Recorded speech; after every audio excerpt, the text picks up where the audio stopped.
Sanibonani, welcome back to enye video. Ngiyabonga kakhulu ungene. Thank you very much. Ungakhohlwa ukusubscribe, like, ushare video. So nokubuka ama-ads you guys kuyasiza kakhulu. Nibuka ama-ads ningawaskip inkosi yami. Sikhulumeni ke ngodaba kaMama Mkhize nobaba uSibu Mpisane and ubone lukhulunywa kuma publications ambalwa. Kukhulunywa ukuthi ke ubaba umzana uSibu Mpisane wayengumyeni kaMama Mkhize, right? Ukhwele wadilika ke kuMama Mkhize ke ngokwephula imigomo wesehlukaniso sabo. Uyalela ke uMama Sean Mkhize ukuba ke amnikeze ingxenye yamashiya ezimpahleni zabo njengoba kumshado wabo ohlanganisa amafa, which is in community of property. Ngiyabona lolu daba even kuma publications abhale ngesingisi kukhulunywa ukuthi ke ubaba uSibu Mpisane akajabulanga ngezinzo kaMama Mkhize of dragging everything njengoba ke siyazi ukuthi kuba beshadile, and then I think the divorce is still going on. Didn't they say the divorce was finalized? Angazi mhlambe sekumayelana ke nezimpahla lezi ezidliwa ke uSARS, as we know by now ukuthi uSARS udla kwasana when it comes to Mama Mkhize. So mangabe zikhona izinto kumele bazisheke nobaba uSibu Mpisane and uMama Mkhize is dragging things, that means nezinto zikababa uSibu Mpisane ziyadliwa ngoSARS. Ngiyacabanga ukuthi yona into ke la eyinkinga, if you understand what I'm saying, okay? Kuthi ubaba uMpisane ukhathazekile ngezimpahla zabo ezahlukahlukene kanye ke nesamba semali okuyikuthi iku-account kaMama Mkhize ke njengoba incipha ngenxa yokuthi ke ikhampani eqoqe intela iSARS idla kwasana ethinta uMama Sean Mkhize emva kokwephula imithetho yokukhokha kwentela. That one you know about uSARS ethatha kwasana when it comes to Mama Mkhize, including team yakhe yebhola nje, you know what I mean. So ngokusho komthombo kuMpisane waduma ke ngokuvela komshado wakhe noMama Sean udliwa ukhantala lokuthi ke uSean uziba imiyalelo yenkantolo enkulu yaseThekwini ngemigomo yesehlukaniso ke esaphothula ke ngoNovember 18 nyakenye.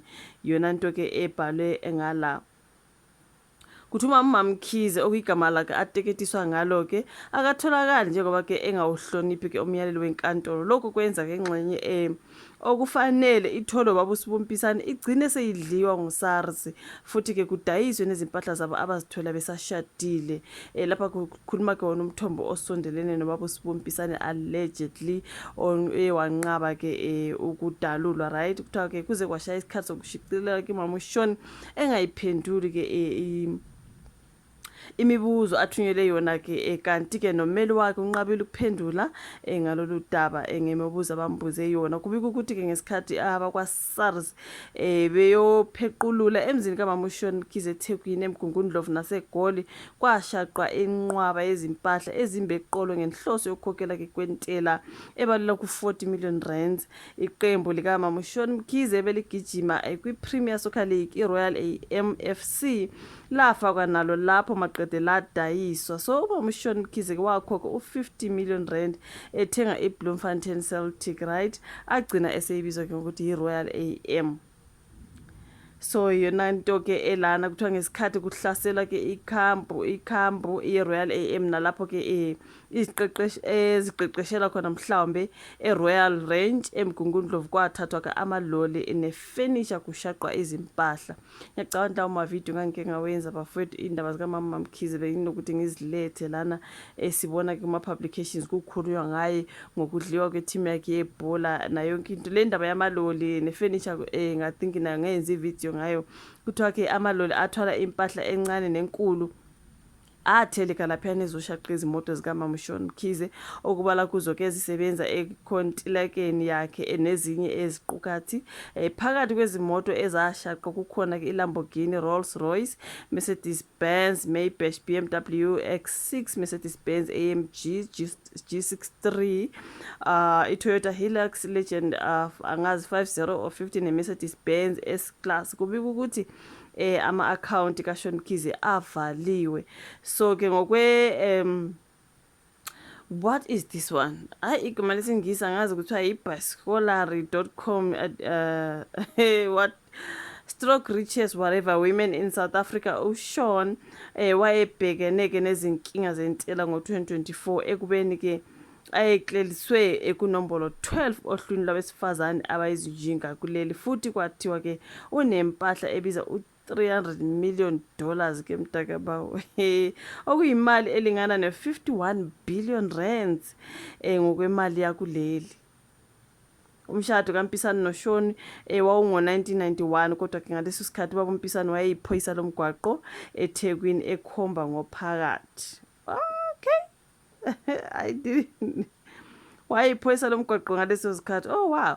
So iMercury ke nguza kwabo wesolezwe ke yabika ukuthi uMpisane wayehola ke u15,000 rands ngenyanga ngo2008 kumasipala waseThekwini kodwa ke ehamba ngeLamborghini uma emsebenzini ephume emzini ka17 million rands. Iyakhonakala hayi ngeke eDurban North kwavela ukuthi lempilo yomntakabani uMpisane wayeyiphiliswa imali yamathenda uShoni ayewathola ngekhampani yakhe yokwakha izikhulisi. Okay, cabange nje ukuthi uMpisane akakwazanga ukuxhumana ke nobe ngomkakhe mayelana nengxenye yamashiya akhe. Usezame kaningi ukuxhumana noMama Mkhize ukuze ke abaphothule ke indaba yesehlukaniso kodwa ke uMama Mkhize akatholakali. So kubika ukuthi ke uMama Mkhize wabonakala eSwatini lapho kuthiwa ubambe iqhaza eqenjini lebhola elithile. Emva kokuphuqa iRoyal AM uMama Mkhize wavumbuke sengumengameli weqembu laseSwatini iMbabane Highlands FC.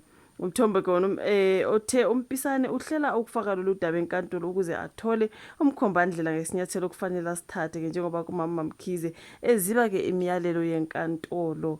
So isehlukaniso sesiphothule kodwa owasifaka ngo2018 Thimbona sesiphotuliwe kodwa ke owasifaka ngo2018 akakatholakala ukuze aqedele konke akuqala. Ethinta kuba uMpisane uthe akakwazi ukuphawula ke akuyena wafaka isicelo sesehlukaniso okungcono ke kuthinteni uMama Mkhize wafaka isicelo sesehlukaniso futhi uyena futhi okufanele aphendule yonke lembuzo ade ibuzwa ke ubaba uMpisane ukuthi kunenkinga ke lapha ngiyacabanga ukuthi uSARS uthi mezoqoqa kubuye kuqoqeke nezinto ezibhilonga ukuthi ubaba uMpisane. I think so kusho ukuthi ba divorce. I think like, am I lying? I think didn't they divorce mhlambe inkinga sekutheni ke ukuhlukaniswa kwezinto zabo ukuze ke kungadleki ke impahla noma mhlambe imali engeke baba uMpisane. Like honestly speaking, so why uMama Mkhize is dragging everything?